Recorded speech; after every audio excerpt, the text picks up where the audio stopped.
নমস্কার, আমি সঞ্জীব।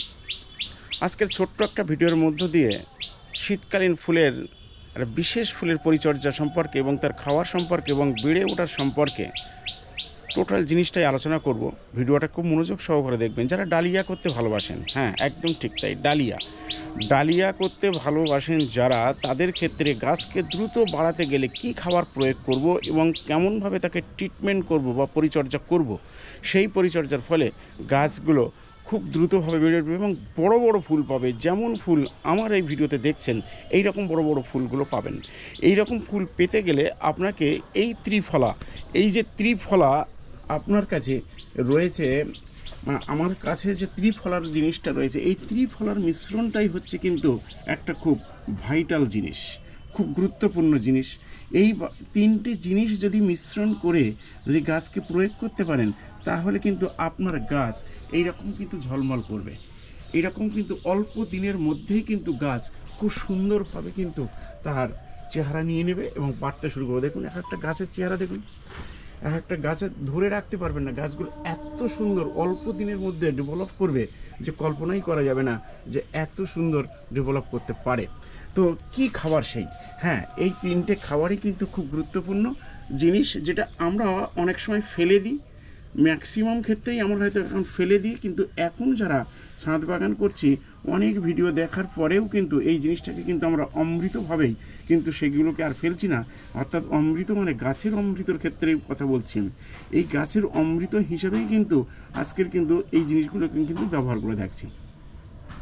ফার্স্টেই আছে এই যে লাল রঙের দেখতে পাচ্ছেন, যে জলটা দেখতে পাচ্ছেন, এটা কিন্তু খুব গুরুত্বপূর্ণ জিনিস। অর্থাৎ গাছে মানে অন্যান্য ফুল গাছের তুলনায় আপনার ডালিয়া গাছের যে খাবার দরকার, তার মধ্যে কিন্তু ও কিন্তু একটু খুব মাংসাশী। অর্থাৎ মাংস, ব্লাড মিল খেতে কিন্তু খুব ভালো পছন্দ করে। এবং এই ধরনের জাতীয় যে খাবারগুলো রয়েছে, হাড় গুঁড়ো বা শিংকুচি বা এবং ব্লাড মিল বা আপনার লেদার মিল, এই টাইপের যে খাবারগুলো রয়েছে, এইগুলো খেতে কিন্তু ডালিয়া বিশেষভাবে পছন্দ করে। আর পছন্দ করে মাছ ধোয়া জল, আর পছন্দ করে মাংস ধোয়া জল, এবং সবথেকে বেশি পছন্দ করে কিন্তু পুঁটি মাছ ধোয়ার জল। এই গাছগুলোকে কিন্তু বিশেষভাবে কিন্তু চাহিদা আছে এই ডালিয়ার ক্ষেত্রে। ডালিয়ার বড় ফুল পেতে গেলে এই জিনিসগুলো কিন্তু দরকার আছে। এইবার ব্লাড মিল কিন্তু আমরা কিনতে পাই, আমরা বাজার থেকে কিন্তু ব্লাড মিল আমরা কিন্তু কিনে আনতে পারি, সেগুলোকে কিন্তু প্রয়োগ করতে পারি। যেমন আমরা শিংকুচি, হাড়গুঁড়ো, লেদার মিল, বোন মিল বা যাই বলুন, এইগুলো যেমন কিনছি, এর সাথে কিন্তু ব্লাড মিলও কিনতে পাওয়া যায়। সেই ব্লাড মিলও কিন্তু আমরা সরাসরি কিন্তু গাছের ক্ষেত্রে প্রয়োগ করতে পারি। কিন্তু আমরা বাড়িতেও কিন্তু আমরা এই ব্লাড মিলটা কিন্তু তৈরি করতে পারি। এই ব্লাড মিলটা কিভাবে পাবো আমরা?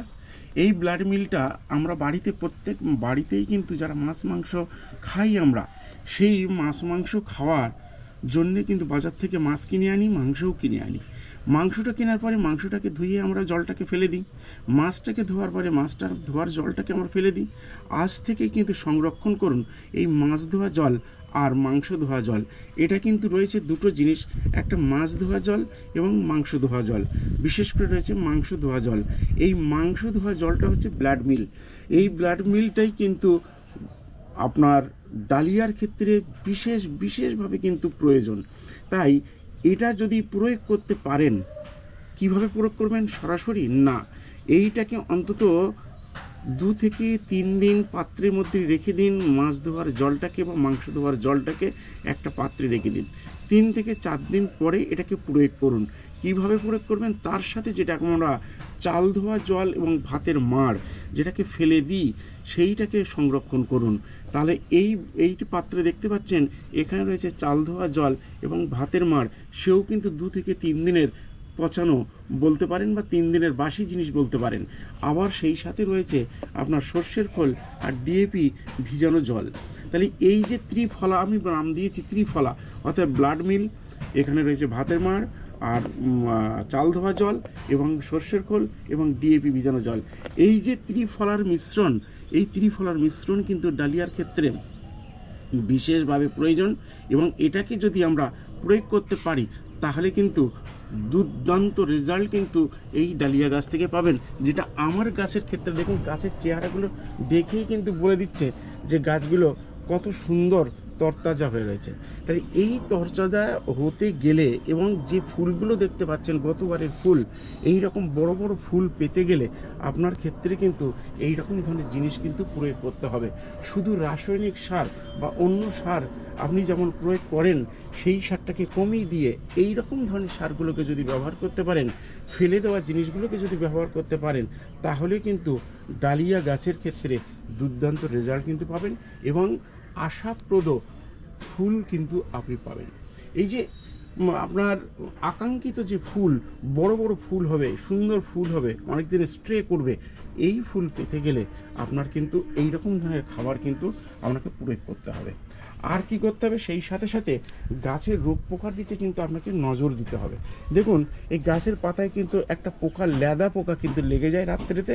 এই লেদা পোকার হাত থেকে রক্ষা করতে গেলে আপনাকে কিন্তু নিশ্চয়ই আপনার ওষুধ স্প্রে করতে হবে, পেস্টিসাইড স্প্রে করতে হবে। সন্ধ্যাবেলা আপনার সে কাকা বলুন বা সুপারসোনাটা বলুন বা অন্য যার কাছে যেটা রয়েছে সেইটা একতারা বলুন, এটাকে কিন্তু আপনি রাত্রে কোনো এক সময় আপনি প্রয়োগ করে দিন সন্ধ্যাবেলা। সপ্তাহে একদিন নয়, মাসে একবার বা দুবার, প্রয়োজন বোধে, অকারণে প্রয়োগ করতে হবে না, আপনি এইভাবে প্রয়োগ করুন। আর মাসে একবার থেকে দুবার আপনার ফাঙ্গিসাইড অবশ্যই কিন্তু প্রয়োগ করতে হবে, কারণ এই যে খাবারগুলো দেওয়া হচ্ছে এই খাবারগুলোর সাথে সাথে কিন্তু ফাঙ্গাসের একটা ফ্যাক্টর কিন্তু থেকে যায়। তাই ফাঙ্গিসাইড কিন্তু মাসে একবার না হয় 2 থেকে 3 বার আপনার কিন্তু ফাঙ্গিসাইডটাকে স্প্রে করতে হবে, তাহলে গাছ কিন্তু সুন্দর ঝলমল করবে। আর পেস্টিসাইড হিসেবে আপনি মাসে একবারই করুন, কারণ গাছের পেস্টিসাইড বিশেষ করে লাগার প্রয়োজন নেই, কারণ রোগ পোকার খুব বিশেষ লাগে না শীতের এই গাছগুলোতে। তাই আমরা একবার প্রয়োজনে ব্যবহার করতে পারি। এছাড়া আর কি করণীয় আছে? হ্যাঁ, এছাড়া কিন্তু আর বিশেষ করণীয় একটা আছে, যেটা হচ্ছে গাছ যখন অতিরিক্ত বেড়ে যাচ্ছে, দেখতে পাচ্ছেন চটচট করে বেড়ে উঠছে, তাহলে কিন্তু কি দিতে হবে, 1 চামচ করে এই রকম টব অনুপাতে 1 চামচ করে আপনি পটাশ, এমওপি বা এসওপি, 1/2 চামচ বা 1 চামচ, এরকম ছোটো হলে 1/2 চামচ, বড় 10 ইঞ্চি বা 15 ইঞ্চি হলে আপনার সেখানে 1 চামচ পটাশ বা এমওপি আপনার বা এসওপি আপনি কিন্তু প্রয়োগ করতে পারেন। তাহলে কি হবে, ফুলটা কিন্তু মজবুত হবে, ফুলটা কিন্তু অনেক দিন স্টে করবে। যে গাছের ফুল যে পাওয়ার জন্যে আমরা কাজটাকে করছি বা গাছটাকে বড় করছি, সেই ফুলটা কিন্তু সুন্দরভাবে গঠনটা কিন্তু তার তৈরি হয়ে যাবে। তাই আপনাকে কিন্তু এমওপি বা এসওপি এটা কিন্তু অবশ্যই প্রয়োগ করতে হবে। যাই হোক, এই কাজগুলোকে করুন, তাহলে ডালিয়া কিন্তু সুন্দরভাবে কিন্তু পাবেন। এইবার আমরা কি করব, এই তিনটের কিন্তু মিশ্রণ ঘটাবো। এই তিনটের মিশ্রণ ঘটাবো এইরকম একটা পাত্রে আপনি নিয়ে নিন 2 থেকে 3 লিটার জল, যেটা গাছ অনুপাতে। তাহলে 3 লিটার জল নিয়ে নিলেন, তার সাথে এই রকম ব্লাড মিল আপনি মিশিয়ে দিলেন 1/2 লিটার মিশিয়ে দিলেন এটাকে। আর তার সাথে মিশিয়ে দিলেন আপনার ভাতের মাড় এবং চাল ধোয়া জল, এবং তার সাথে মিশিয়ে দিলেন সর্ষের খোল এবং ডিএপির জল। এই যে মিশ্রণ, এই মিশ্রণটাই কিন্তু আপনার গাছের গোড়ায় আপনি প্রয়োগ করে দিন, তাহলে সুন্দরভাবেই কিন্তু আপনার গাছ ঝলমল করবে। এই গাছের গোড়ায় আপনি প্রয়োগ করুন এইভাবেই গাছের গোড়ায় আপনি দিয়ে দিন, দেখবেন এইটা প্রয়োগ করবেন। আবার অনেকে ভাবছেন কদিন অন্তর করব, হ্যাঁ, সপ্তাহে একদিন আপনি প্রয়োগ করুন এরকম জলটা। তাহলে কিন্তু আপনার গাছ যেমন ময়েশ্চার থাকবে, গোড়া মাটিগুলো যেমন ময়েশ্চার, ভিজে ভাবটা যেমন থাকবে, সেই সাথে সাথে কিন্তু গাছের চাহিদাও কিন্তু বাড়তে থাকবে। আপনার সেই রকম বুঝেই কিন্তু খাবারটাকে আপনাকে দিতে হবে। অন্তত সপ্তাহে একবার করে এই খাবার প্রয়োগ করুন, এবং স্বাভাবিকভাবে যে জল প্রয়োগ করছেন সেরকম জল মাটির ভিজে ভাবটা দেখে বা ময়েশ্চারটা দেখে সেই অনুযায়ী কিন্তু জলটাকে প্রয়োগ করবেন। তাহলেই কিন্তু গাছ আপনার সুন্দর তরতাজা এবং সুন্দরভাবে কিন্তু ফুল দিতে শুরু করবে। আর বিশেষ কিছু নয়, এইভাবে ডালিয়ার পরিচর্যা করুন এবং শীতের ফুল আপনি তৈরি করুন। ভালো থাকুন, সুস্থ থাকুন, সবুজের সাথে থাকুন, এবং দেখা হবে পরবর্তী কিন্তু ভিডিওর জন্য অপেক্ষা করুন। যারা এখনও পর্যন্ত আমার ভিডিওতে সাবস্ক্রাইব করেননি, নতুন যারা আসছেন, তারা কিন্তু অবশ্যই সাবস্ক্রাইব করুন এবং নতুন নতুন ভিডিও পাওয়ার জন্যেই কিন্তু আগেই নোটিফিকেশানটা আপনার ফোনে কিন্তু চলে যাবে, সেদিকে লক্ষ্য রাখুন। ভালো থাকুন, সুস্থ থাকুন।